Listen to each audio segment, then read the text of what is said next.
All right, welcome everyone. Episode 4, Money Mythbusters, MMB. How you doing, Nate? What's going on? How's your week been? It's been a busy week, but happy it's Friday. But also really excited to do episode 4 here.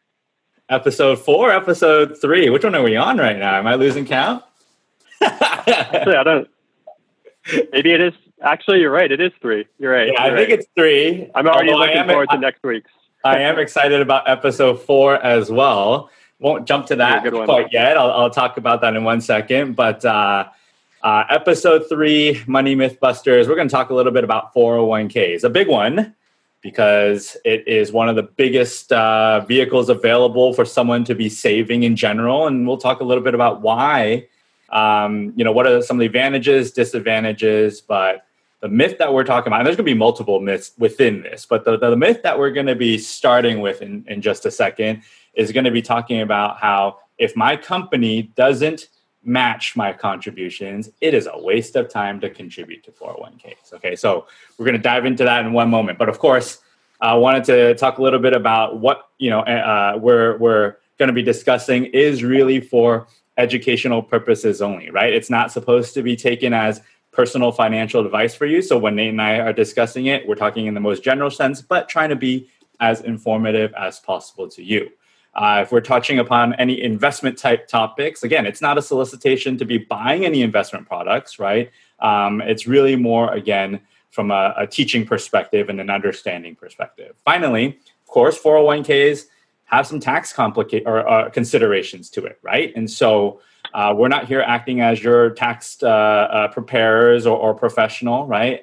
Any of the tax advice that we talk about is, again, it's education standpoint, okay? We always recommend, even to our clients, because we don't prepare tax returns, that you should be, verifying these questions with your preparer and making sure that they understand the strategy that we're talking through as well. Okay, getting through that, although a lot smoother this time. We're going to be talking about, again, the myth here, right? So if my employer does not match, okay, is it still worth contributing to a 401k, Nate?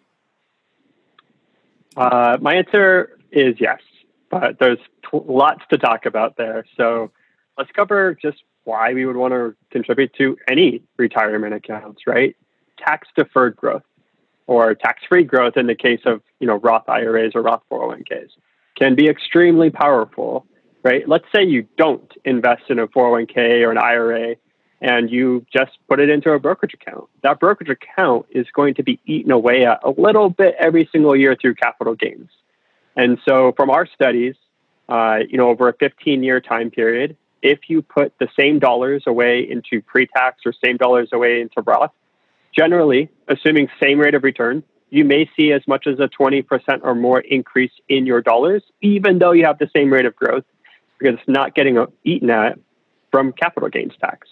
And so that tax deferred growth, essentially, in layman's terms, you're letting your dollars stay invested for longer and not having to pay tax on those dollars. And so the effect of compounding interest or compounding returns over time is huge. And so, again, same returns, but being more tax efficient, you can definitely see an improvement in what's left for you to use years later. And that's the biggest reason. Now, and I think it's of course, our audience varies in terms of their background of some of this, right? And so, and it's our job to try to tie that all together in one stream, right? The 401k, right, takes things that you're earning each year and says, I'm potentially paying tax on that later, right? That's one way to say it, right? And so you mentioned Roth. So is that the other way around, right? Like you said, Roth being part of it. How does that actually work? Yes, that's a great question. I mean, you could also think of Roth as the same thing as brokerage, right? You're still paying tax on those earnings now through your paycheck. But in a brokerage, you're going to pay capital gains tax as you trade throughout your account. A Roth is exactly the opposite. So you pay tax up front, but you never pay tax again, which of course can be very powerful. We don't pay any tax on our capital gains. Again, we get to keep more dollars invested, and that alone can help your returns over time. So Roth is after tax. You pay tax up front through your paycheck, but as you invest, all of those gains are tax-free. Got it. And that's probably another question that we get a ton from clients, which is like, should I do Roth which is the after-tax one that Nate just talked about, or should I go pre-tax, right? And I think, one of the worksheets that we talk through with our clients is an understanding that that's actually an expectation or a bet against where my tax rates are today versus where they're going to be when I retire. And I think most people assume, right, Nate, that like my tax rate in the future is going to be lower because I'm making less income. Now, that may be true, but you also have to take into account some people don't want to, they feel maybe our tax rates right now are too low and that it's going to, or bound to go up in the future. And so I don't want to take that today, right? And so I want to pay tax on that today, right? So it's a different conversation or different reasonings. And I don't, the myth being one is better than the other, like Roth or after tax is better than pre-tax. I don't think that's the case. I think it's a matter of what your belief is in making that contribution. And in a lot of those 401k accounts, right, you have the ability to choose which one you want. Do I want to make a Roth contribution? Do I want to make a traditional contribution, right? But everyone's case is going to be different, of course.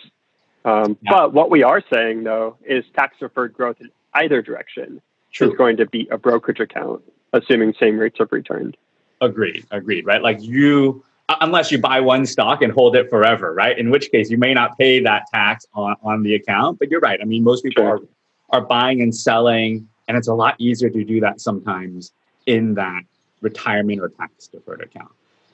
Let's take a step back though, right? Like in these accounts, right? In these accounts, when we're talking about putting away money, right? How much are we actually talking about here? Like how much are we talking about? And what are some alternatives that are available as well?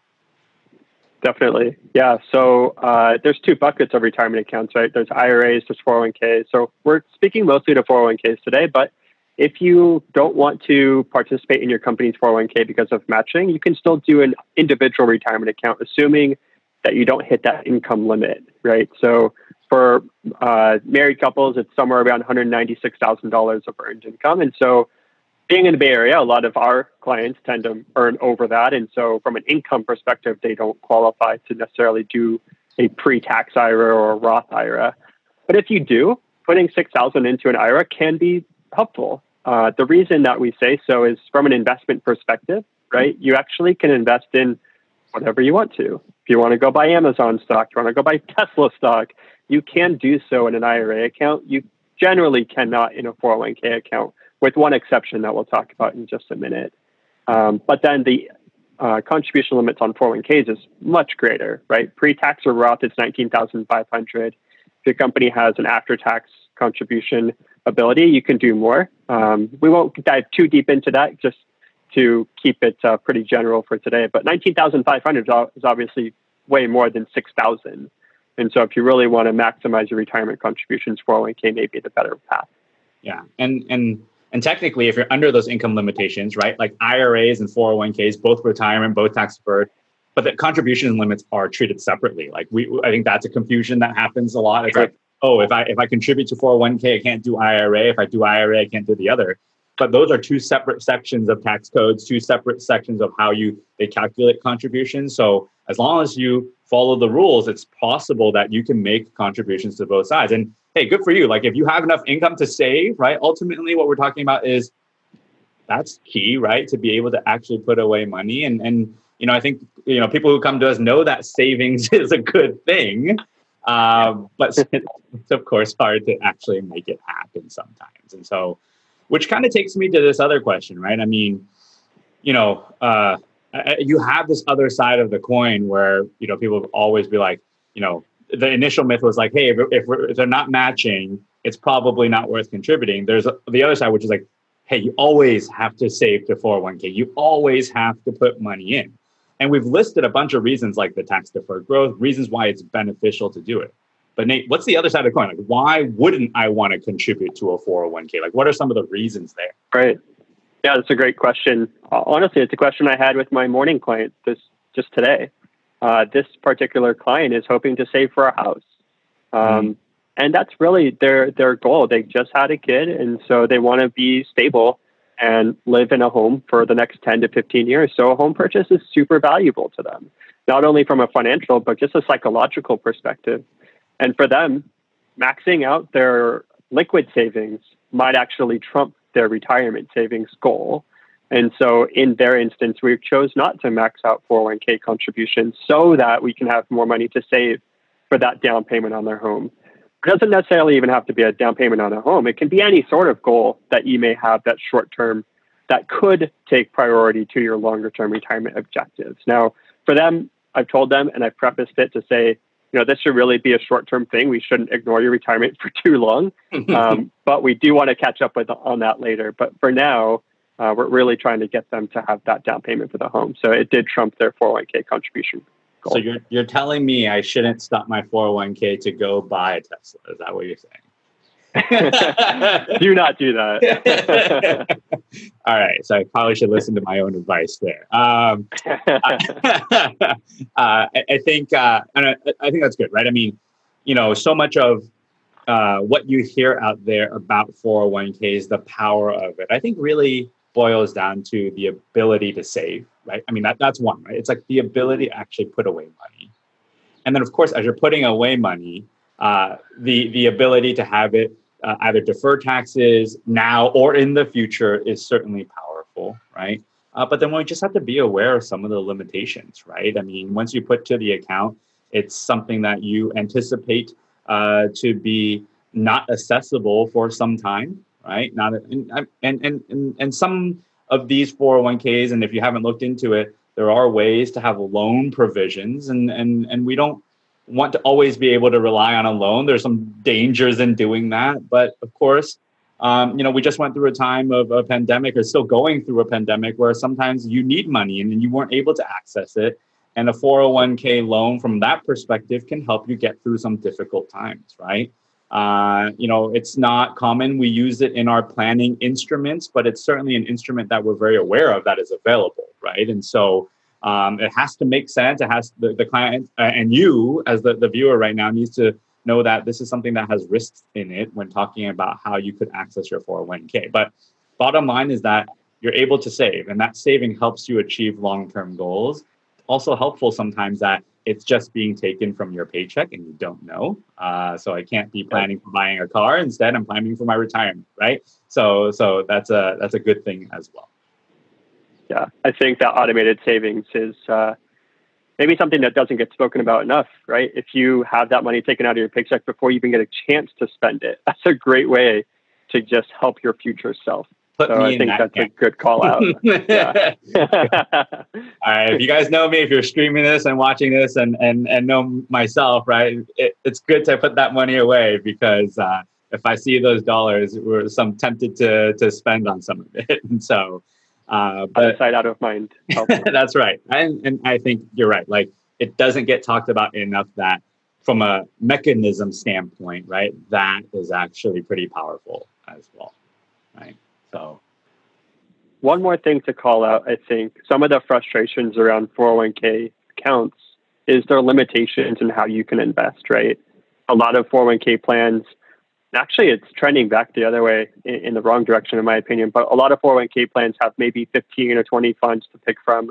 And some companies have even shrunk that so that outside of your target date funds, maybe you only have 3 or 4 funds to invest in. So there's pretty limited options. But there is something on your investments list for a lot of 401k plans called the brokerage link. May seem like a weird word or something you don't want to take advantage of. But if you're worried about how you can invest, you can actually push funds outside of your 401k plan through the brokerage link to go purchase other investments that may not be on that list. So, if we want to participate, and I'm not recommending this, but if you want to participate in Tesla at $1,500 a share, you can in your 401k through that brokerage link. So if you see that brokerage link on your list of available investment options when you go and change investments, check it out. I mean, that could be a better alternative for your investment strategy. If you're trying to be a little more aggressive, or even from a cost perspective, there tend to be a lot of high mutual fund expense ratios on those 401k. So it's pretty helpful. And there's a reason why they don't want you to just be able to buy anything, right? It's a responsibility thing, right? Like, as a company, they're like, oh, okay, I don't want to give all my employees, right, the impression that they can go buy anything and now we're responsible, right? And so if you actually join the brokerage link, it specifically says like, oh, this, you're taking on your own risk, right? All of that, which is fair. If Tesla's at 1,500, it could go back to 300. in which we are all buying, right?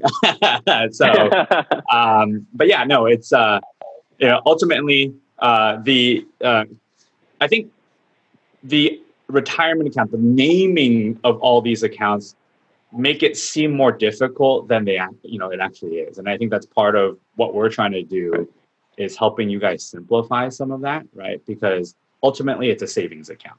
Right? It's a savings account that lets you invest. And that investment will help you get to your long-term goal. And in the meantime, you get some tax benefits. Like that's a simple way of thinking through it. And should you contribute, ultimately also decides is upon like, where's my income? Do I need to think about my expenses? Do I have enough money to save to be able to get to that point? And it's not just blindly, I need to save or I should be saving. You have to think about all those things all at once, right? And that's the part that we help with our clients is talking about, isolating all these different thoughts and noise and simplify what it actually boils down to. And I think that's what 401k or IRAs boils down to. It's an ability to save to help you down the line. Right. Well said. Yeah. So let's see. So episode 3, 401ks, done. I'm going to call it done. Right. Episode 4, Nate, you were talking about episode 4 already. Right? Episode 4. Can't wait. Oh my God. Such a good one. It's a good one. It is. I mean, look, episode 4 is going to be talking a little bit about real estate and the idea behind renting versus buying. Oh man, I can already hear different parties that we work with, right? Thinking about, how we're going to talk about this. But I think the myth there that we're going to be covering is don't throw money, right? Don't throw away money at rent or pay somebody else's rent. Like go buy. Like, actually, is that true? Like, is that true in every situation? Should I always be buying a house? Like that is a question that we're going to talk about in episode 4, but also a question that we get a lot. And we're going to be excited to talk through some of the details there, what to think about and how to break that back down. Okay. So let's see. I think that's it for episode 3. That covers the 401k piece. Nate, anything else to add there? I think that was pretty well summarized. Yeah. I mean, 401k tax deferral is very powerful. So just because you don't get matching, don't necessarily ignore it. Awesome. Finally, again, just to close things out here, if you're ever interested in thinking about these topics a little bit more particular to your scenario, right? Come check out our website, compasscmg.com, see how we can help you. There's a link to schedule a call with us just to talk more about your situation. The way that we talk with our clients, even on a one-on-one setting, is a lot like this. It's hopefully a comfortable scenario and something that is important because finances are personal and we want to make sure that it's simple, it's comfortable, and that you can actually absorb the material. Okay. All right. We're going to sign off here and we look forward to having you guys for episode 4. Okay. Have a good weekend. All right. Bye.